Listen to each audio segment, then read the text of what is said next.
히브리서 4장 14절 말씀, 제가 하나님 말씀 봉독하겠습니다. 하나님 말씀에 귀를 기울이십시오. 그러므로 우리에게 큰 대제사장이 계시니 승천하시니 곧 하나님의 아들 예수시라. 우리가 믿는 도리를 굳게 잡을지어다. 아멘. 이것은 하나님 말씀입니다. 하나님께서 오늘 이 말씀을 통해서 우리에게 은혜 베풀어 주시기를 원합니다. 우리가 이제 히브리서를 읽어가고 있는데, 이제 첫 번째 부분 1부가 이제 끝이 나는 지점에 있습니다. 히브리서를 크게 세 부분으로 나눌 수 있는데 1부, 2부, 3부 해서 첫 번째는 말씀, 하나님의 말씀으로 시작해서 말씀으로 끝이 나는 이 하나님의 말씀. 그리고 2부는 대제사장, 예수님이 대제사장으로서 어떻게 대제사장이 되셨는지, 그리고 하신 그 사역이 무엇인지 이것을 보여주고, 3부 믿음으로 그 하늘을 향해, 본향을 향해 달려가자 하는 부분으로 크게 세 부분으로 이렇게 나뉘어져 있습니다. 그런데 중간에 중첩되는 부분이 있어요. 4장 14절에서 16절 이렇게 중첩이 되고, 10장 19절에서 25절 이렇게 중첩이 됩니다. 그러니까 근데 이 부분들이 두 부분이 사용되는 용어도 비슷하고 말도 비슷하고 굉장히 중요한 부분입니다. 그 전체를 요약하는, 그러니까 요 4장 14절 16절 같은 경우도 보시면 이 세 절 안에 전체를 담아놨어요. 굉장히 압축적이고 굉장히 그만큼 중요한 부분이라고 할 수 있겠습니다. 사실 고민했습니다. 지난주에 제가 이제 14절에서 그 12절에서 16절까지 다 이제 하긴 했는데, 진도를 나갈까? 계속 진도를 나갈까? 아니면 좀 짚고 넘어갈 것을 짚고 넘어갈까 고민을 하다가, 빨리 보는 것보다 제대로 보는 게 중요하지 않겠는가 생각이 들어서 다시 돌아오게 되었습니다. 이런 거 있죠. 우리가 드라마 이렇게 보다가 중요한 1막이 끝났어요. 그 2막 넘어가기 전에 전체를 요약하고 그 아주 압축적으로 보여주는 그 부분이 있잖아요. 그래서 그때 처음부터 이런 일들이 있었지, 그리고 앞으로 어떤 일들이 있겠구나 하는 그것을 거기서 읽을 수 있지 않습니까?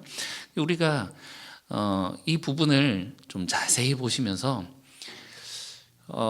우리가 지금까지 보아왔던 히브리서 1장 1절부터 지금 4장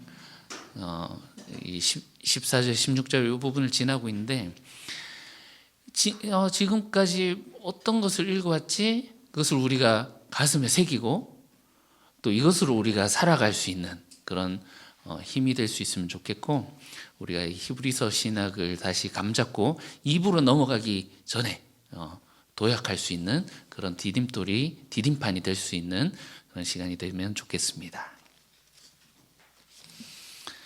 자, 그러므로 하고 시작하죠. 그러므로 결론입니다. 처음부터 1장부터 지금까지의 결론입니다. 결론이 뭐라고요? 우리에게 큰 대제사장이 계시다. 큰 대제사장. 대제사장이신 예수님, 우리 1부에서 살짝 언급만 했었어요. 2장 17절에 우리에게 대제사장이 계시고 신실한 하나님의 자비하고 신실함을 나타내시는 대제사장이 되셔서 백성의 죄를 속량하려 하심이라 이렇게 했고, 3장 1절에서 사도시며 대제사장이신 예수를 깊이 생각하라. 사도, 하나님께로 보내심을 받은 분이시며 대제사장이신 예수님을 깊이 생각하라, 이렇게 언급만 하고 넘어갔었는데, 이제 2부에서 이 주제만으로 이 히브리서의 3분의 1 이상 해당하는 차지하는 이 부분에서 예수님이 대제사장 되심을 이제 설명하게 될 것입니다. 여러분, 생소하진 않으십니까? 예수님이 대제사장이 되신다. 신약에서 사실 이 대제사장을 가지고 예수님의 이 사역을 설명한 것이 히브리서밖에 없습니다. 그러니까 히브리서를 못 봤으면 우리가 생소할 수밖에요. 그런데 그냥 대제사장이 아니라 큰 대제사장이라고 하죠. 큰 대제사장. 1장 3절에 한번 찾아보실까요? 우리 1장 3절, 우리 지난번에 보셨던 그 기억들을 되살려서 1장 3절, 이는 하나님의 영광의 광채시요 그 본체의 형상이시라.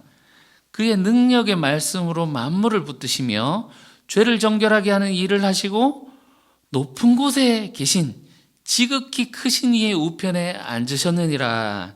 예수님이 원래 선지하는 분이셨지만 이 땅에서 죄를 없이 하는 일을 하시고 하나님 보좌 우편에 올라 앉으셨다. 예, 지극히 크신 이의 우편에 앉으셨다. 이 하나님을 크신이라고 하죠. 그래서 여기 큰 대제사장, 큰 목자, 이렇게 큰이 붙는 거는 바로 이 크신이 하나님을 의미하는 겁니다. 그래서 하나님의 우편에 앉으셨다, 이런 의미죠. 우리가 일부를 다시 이렇게 회고를 해본다면 제일 처음에 어떻습니까? 1장 1절에 하나님 말씀하신다. 옛적에는 여러 방법으로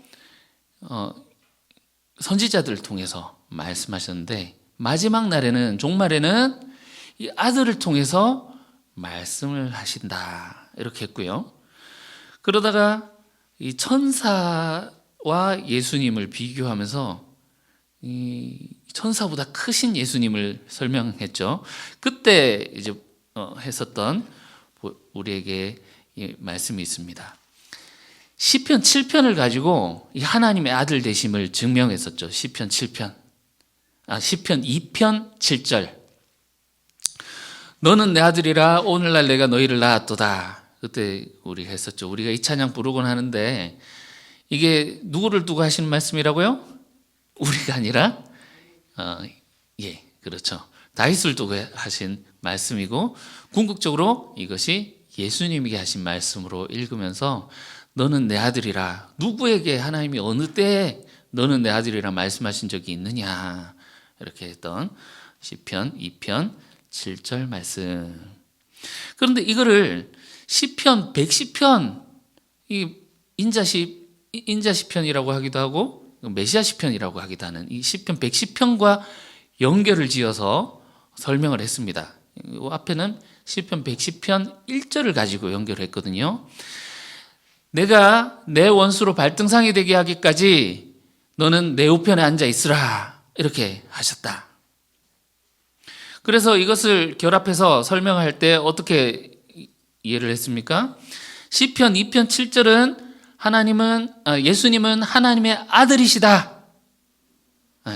그런데 시편 110편 1절과 합치니까 예수님이 왕으로서 보좌에 앉는다는 거죠. 우편에 앉는다는 거는 여러분 다니엘서를 보시면 인자 같은 이가 옛적부터 계신 이에게 나아가는데, 옛적부터 계신 이가 모든 나라의 영광과 권세와 모든 통치 권한을 인자 같은 이에게 다 물려주십니다. 승계하시는 그런 장면이 나오거든요. 예수님이 그 빌라도의 신문을 받으실 때 네가 그리스도냐? 그러니까 그렇다. 내가 하나님 보좌 우편에 앉은 것과 구름 타고 오는 것을 너가 보게 될 것이다 할 때, 그때 인자의 이야기를 하면서 이 얘기를 하시거든요. 예수님이 이 하나님 우편에 앉아 계시는 그 아들로서, 왕으로서 통치하신다, 등극하셨다라는 것을 요 두 개의 시편을 결합해서 예수님은 하나님의 아들이시고 왕이시다, 이것을 이렇게 설명을 했습니다. 그런데 이제 여기 5장부터는요, 여기 시편 110편 같은 시편 안에 있는 4절, 이건 다른 신약에서는 이걸 가지고 연결시키지 않았었는데 히브리서만 유일하게 이것을 연결시킵니다. 4절 보시면 내가 영원히 멜기세덱의 반차를 따르는 제사장이라, 이런 말씀이 있거든요. 그래서 예수님이 아들이시고 왕이시다. 그리고 아들이시고 제사장이시다. 이렇게 설명을 하면서 예수님이 이 땅 가운데서 하셨던 그 일이 어떤 의미인지 우리에게 잘 설명하고 보여줍니다. 자, 여러분, 예수님 어떤 분이십니까?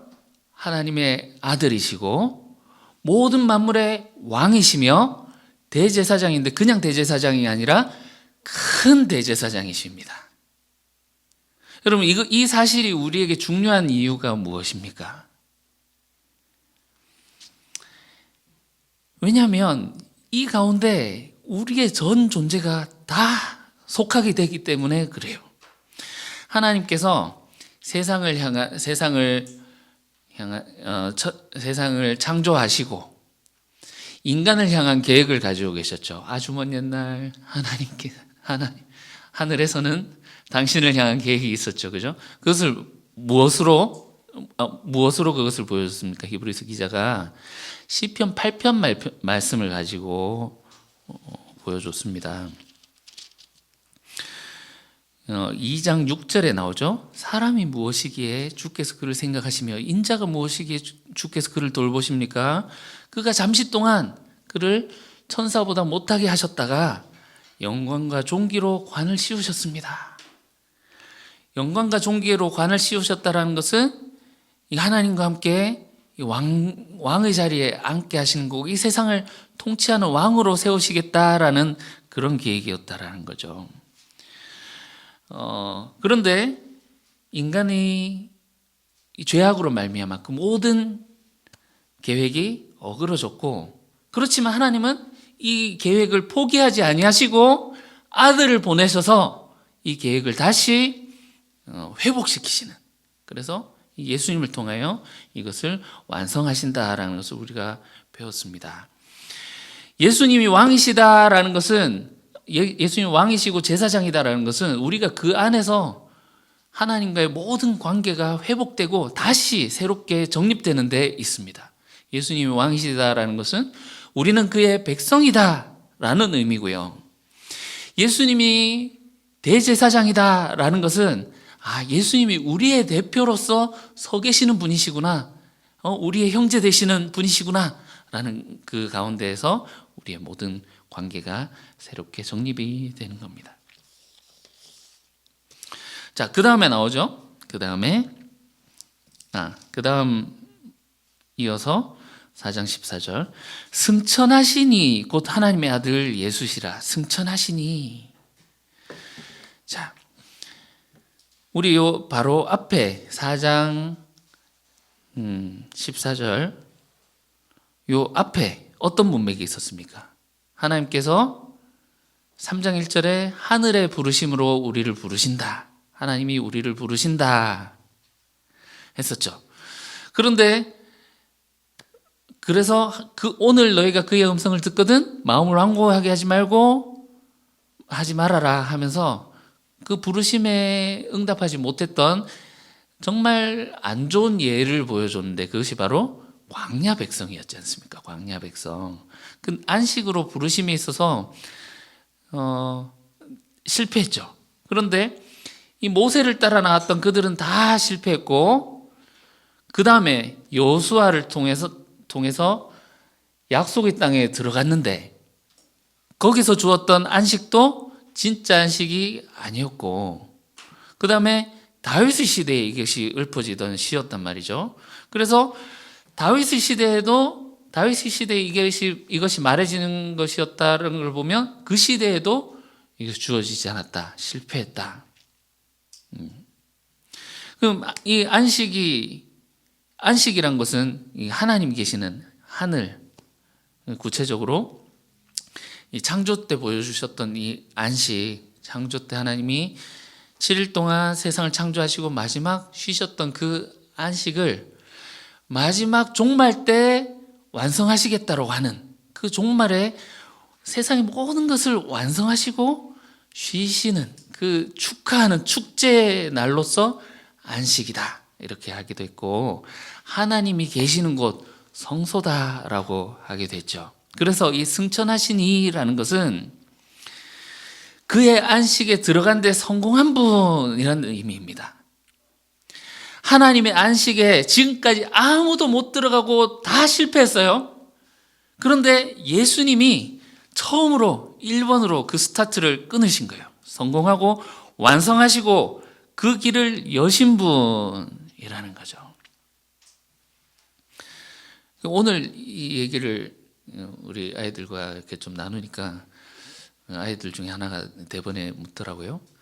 그 옛날에 그 불마차 타고 올라갔던 사람 있었지 않습니까?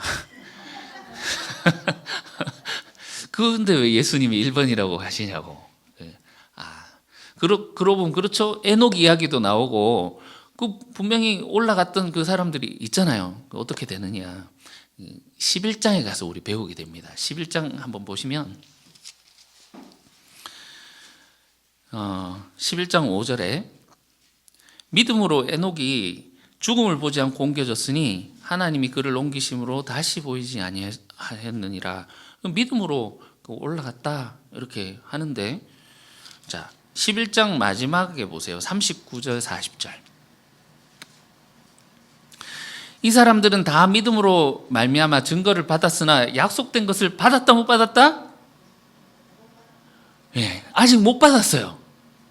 약속된 게 뭡니까? 안식이죠? 안식을 받았다 못 받았다? 아직 못 받고 어딘가에 저장이라고 하니까 약간 같은데 어딘가에 보존되어 있는 것 같은 그런 느낌이 들죠? 40절. 하나님이 우리를 위하여 더 좋은 것을 예비하셨은즉 우리가 아니면 그들로 온전함을 이루지 못하게 하려 하심이라. 여러분 4장 2절로 다시 돌아와 보세요. 4장 2절. 자, 그들과 같이 우리도 복음 전함을 받은 자이나 들은 바 그 말씀이 그들에게 유익하지 못한 것은 듣는 자가 믿는 자들과 연합되지 못함이라 이렇게 해석을 한다고 말씀드렸죠. 기억나시나요? 이들이 히브리서 11장에 나오는 믿음의 영웅들이 지금 어딘가에 있지만 예수님이 여시기 전에는 하나님의 그 안식에 들어가지 못했다라는 거예요.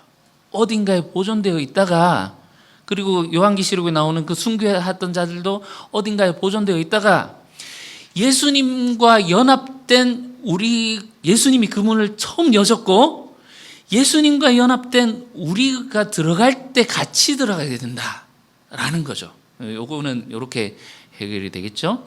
그래서 예수님이 승천하시니라는 것은 지금까지 아무도 그 안식에 들어간 사람 없었음, 그러나 예수님이 이 문을 처음으로 여셨다. 그래서 예수님이 구원의 창시자, 믿음의 창시자 이렇게 소개하고 있지 않습니까? 그래서 이것을 이야기를 하는 것은 16절, 4장 16절 보시면 그러므로 우리가 은혜의 보좌에, 하나의 보좌에 나아가자. 우리를 저 안식으로 들어가게 인도하시는 예수님이 계시니 우리가 저 문에 같이 나아가자. 그분은 우리를 능히 그곳으로 인도하실 수 있고 우리가 들어갈 수 있게 그 문을 열어두신 분이시다 라는 의미입니다. 우리가 12절 13절에서 보셨는데 하나님 말씀 살아있고 하면서 그때 그 이루어지는 그 하나님의 최후 종말의 심판이 얼마나 무서운 것인지 우리가 지난주에 보셨지 않습니까? 우리가 자세히 보시면요, 거기에는 보좌란 말이 나오지 않아요. 심판의 보좌라고 나올 만도 한데 거기에는 그냥 하나님의 말씀이 살아있고 마지막 최후에 하나님께서 이 말씀으로 천지를 창조하신 것처럼 마지막에 말씀으로 심판을 하실 거다 이렇게 나오지, 거기에 보좌가 나오지 않습니다. 보좌가 어디 나옵니까? 16절에 나오죠. 우리가 은혜의 보좌로 나아가자. 이 심판의 자리에 우리가 나아가지 말고 거기에 머무르지 말고 하나님의 은혜의 보좌로 우리가 함께 나아가자 하는 거죠. 이것이 어떻게 가능하다는 겁니까? 예수님의 대제사장 사역을 통해서 이것이 가능하다라는 겁니다. 그래서 오늘 본문에서 히브리서 저자는 우리에게 권면하고 있습니다. 4장 14절 마지막 부분, 우리가 믿는 도리를 굳게 잡을지어다. 이게 믿는 도리는 이렇게 번역하는 게 좋습니다. 믿음의 고백을 굳게 잡으라. 그래서 오늘 그 말씀의 제목을 믿음의 고백을 굳게 잡으라 이렇게 잡아봤는데, 우리 옆에 계신 분들과 한번 이렇게 권면해 보겠습니다. 믿음의 고백을 굳게 잡으십시오. 네, 우리가 믿음의 고백을 굳게 잡으면 좋겠습니다. 근데 이 믿음의 고백, 우리가 어떤 것을 어떻게 고백하고 있습니까? 믿음의 고백. 여러분, 우리가 이걸 굳게 잡아야 되는데, 믿음의 고백이란 것이 도대체 무엇입니까? 믿음의 고백. 그것을 알아야 우리가 붙잡지 않겠습니까?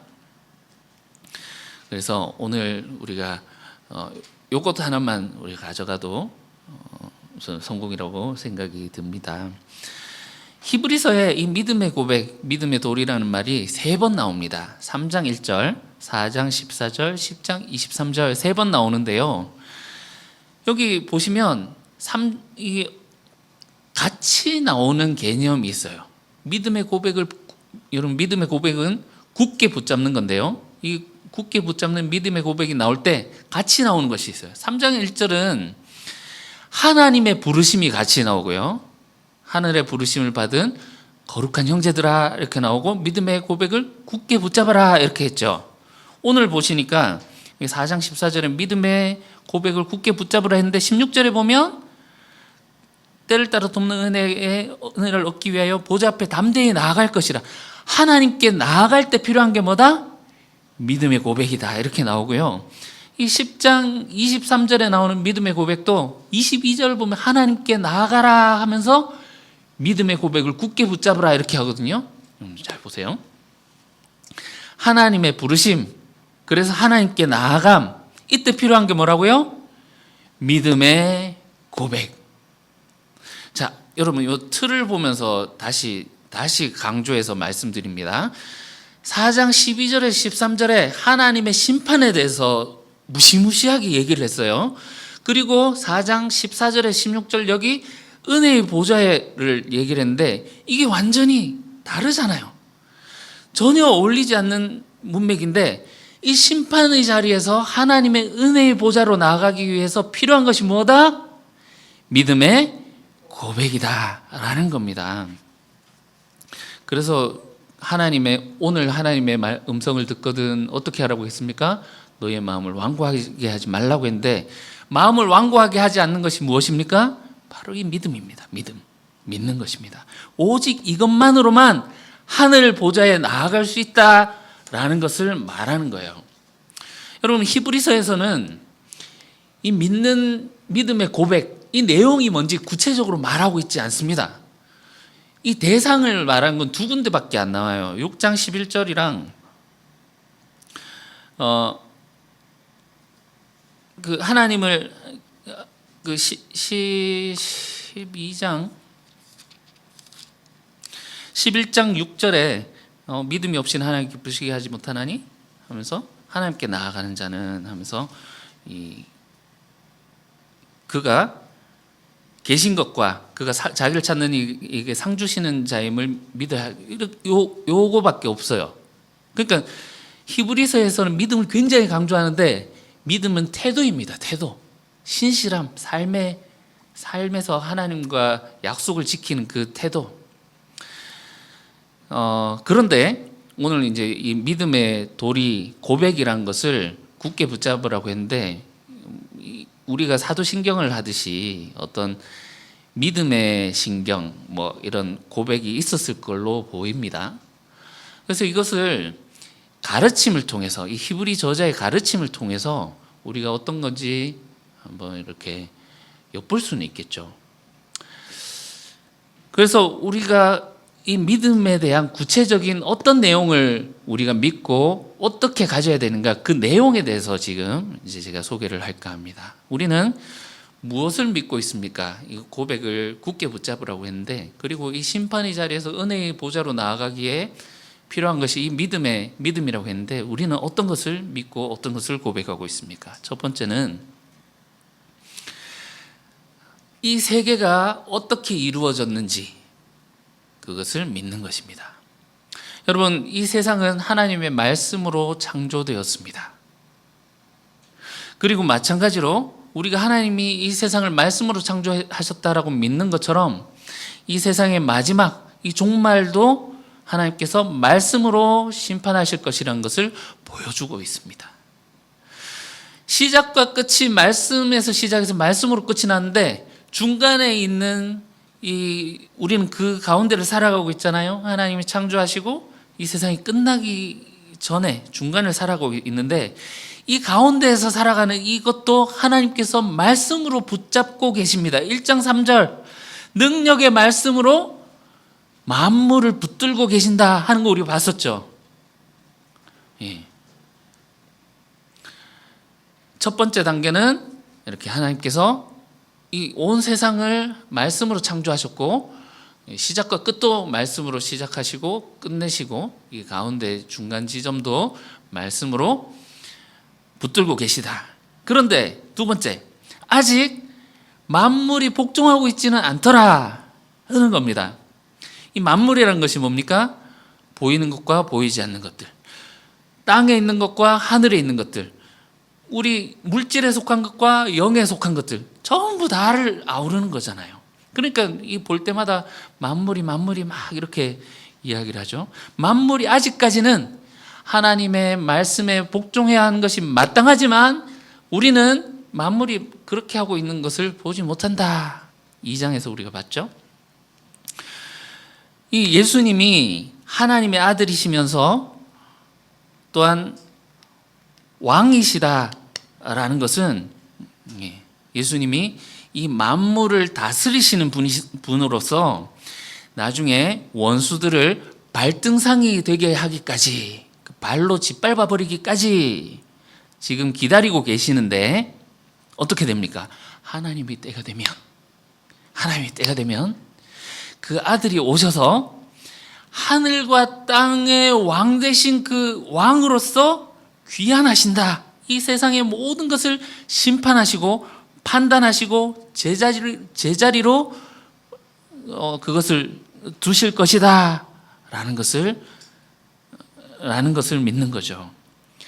여러분, 우리가 그 4장 12절에 13절에 보신 것이 하나님의 말씀 살아있고 그 앞에서 드러난 것이 아무것도 없이 벌거벗듯이 다 드러나고 우리가 거기서 결산을 받게 될 것이다 라고 했는데, 거기 나오는 것이 우리만이 아니고 13절 마지막에 보시면 그의 눈앞에 만물이 벌거벗은 것 같이 드러나리라 이렇게 했죠. 만물이. 여러분, 하나님을 옹졸한 영감처럼 만들지 마십시오. 하나님이 우리를 벌하기 위해서, 심판하기 위해서 막 눈을 부릅뜨고 이렇게 하시는 분이 아닙니다. 인간의 죄만 가지고 이렇게 하시는 분이 아니라 이 창조 질서를 따르지 않는 전 존재들, 온 우주를 심판하시고 바로잡는 그분의 그 심판이라는 거죠.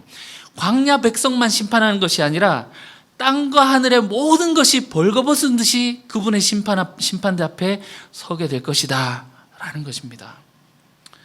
여러분, 첫 번째 믿음은 하나님이 말씀으로 창조하셨다. 그리고 지금도 말씀으로 붙들고 계신다. 그러나 만물이 그에게 복종한 것은 아니다.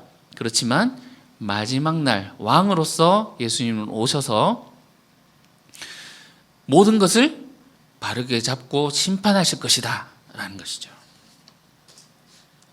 두 번째입니다. 두 번째는 예수님이 그 구원의 기초를 쌓으셨다라는 겁니다. 원래 이 하나님의 심판이란 것이 우리 인간만을 향한 그런 심판이 아니라고 말씀드렸습니다. 이 죄의 세력에 대한 심판이에요. 천지를 창조하셨을 때 그 뱀, 그리고 그 마지막 날 그 모든 악의 세력을 심판하시는 거죠. 그래서 온 우주적 스케일의 심판입니다. 그러니까 권면했던 것이 뭡니까? 떠내려가지 마라, 떨어지지 마라, 이렇게 한 거죠.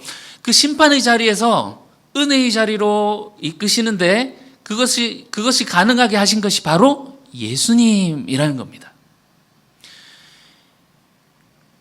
그러니까 첫 번째는 이 하나님께서 말씀으로 지으셨고, 두 번째에서 보여주는 것이 어떻게 예수님께서 이것을 이루셨는가. 이 대제사장 사역을 통해서 이루셨다라는 거죠. 인간 대제사장은 1년에 한 번 그 그림자에 불과한 그 땅에 있는 성소에 들어가서 하나님을, 그것도 계속 반복적으로 그렇게 들어가야 했지만, 예수님은 곧장 하늘 성소로 들어가셔서 이 모든 것을 완료하시고 이루셨다라는 겁니다. 죽음의 공포에 사로잡혀 있는 자들을 놓아주시기 위해서 예수님의 이 죽음이 우리의 죄를 사하셨다. 예수님의 죽음이 이 죽음을 이기셨다. 우리의 연약함, 한계 때문에 하나님 앞에 나아가지 못하게 하는 모든 것들을 예수님이 다 없애셨다. 구원을 완성하셨다라는 겁니다. 이것이 두 번째 믿음입니다. 세 번째는 이 보이지 않는 세계를 우리는 보이는 세계를 살고 있지 않습니까? 그러나 이것을 말씀하시는 이 하나님은 보이지 않는 분이죠. 그래서 우리는 보이지 않는 세상을 바라보며 그것이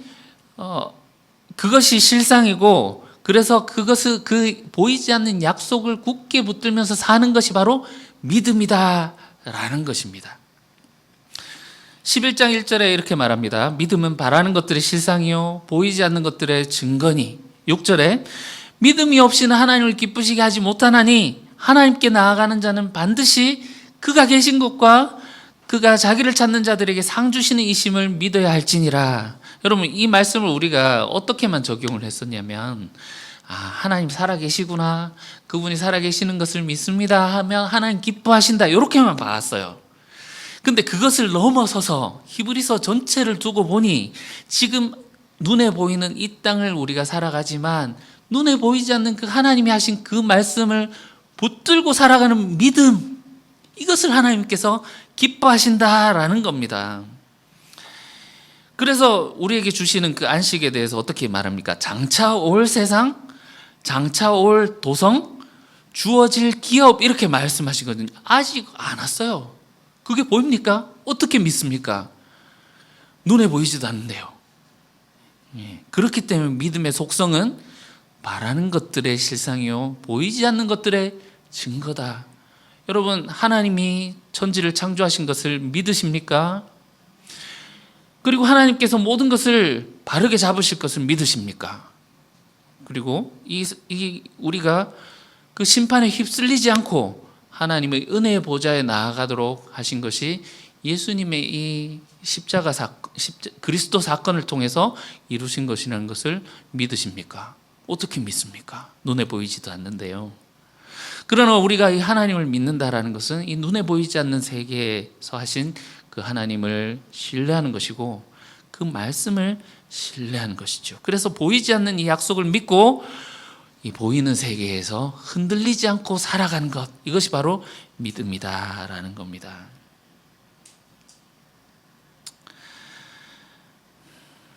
어디에서 이 믿음의 고백이 필요하다고 했습니까? 하나님의 부르심에, 하나님께 나아가는데 반드시 이 믿음이 필요하다라는 거죠. 그래서 지난주에 우리가 보았던 12절에 13절이 말하는 그 심판에 휩쓸리지 않고 이제 말하는 거예요. 우리에게는 그런 대제사장이 계시잖아. 이제 그분은 승천하셨고 이 구원의 사역을 이루셨고 이분이 하나님의 아들이시면서 대제사장이셔서 우리를 인도하시고 장차 이 땅에 오셔서 왕으로서 모든 것들을 통치하실 때 우리를 부르시고 함께 그곳으로 데려가실 분이다 라고 말을 하는 거죠.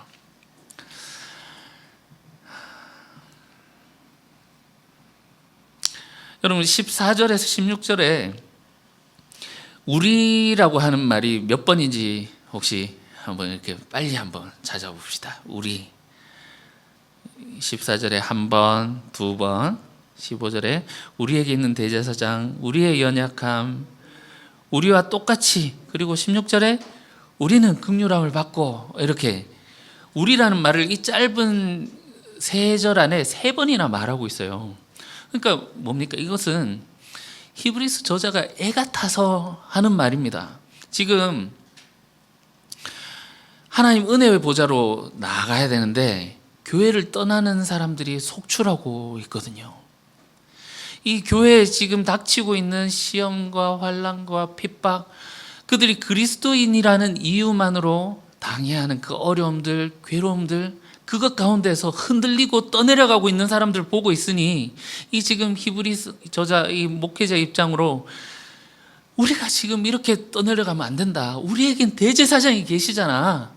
그분이 왕이시잖아. 그분이 우리를 이끌고 계시고 대제사장으로서 지금도 하나님 보좌에서 우리를 위하여서 간구하고 계시고 우리를 날마다 돕는 그 도우심으로 우리를 이끌고 계시잖아. 지금 그렇게 안타까운 마음으로 이야기를 하고 있는 것이지요. 여러분, 결론을 맺겠습니다.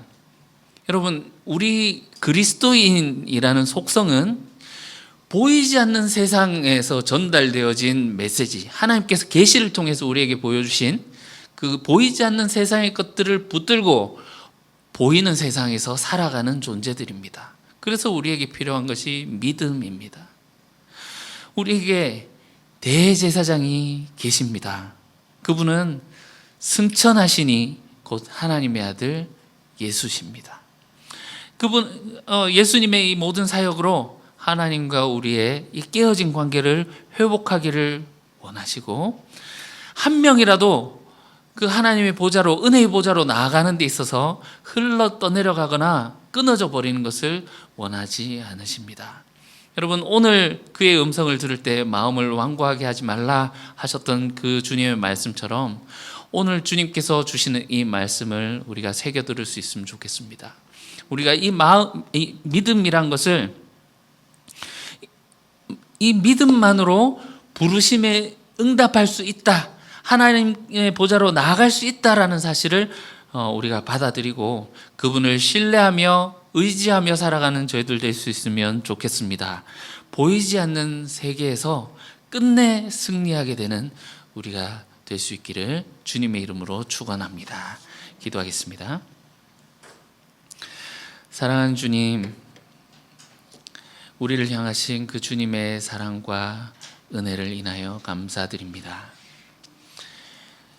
온 우주 만물을 말씀으로 만드시고 또한 말씀으로 지탱하고 계시지만, 아직 이 세상 가운데에서 우리가 살고 있지만 이 모든 만물이 주님께 순종하고 있는 것을 보지는 못하고 있습니다.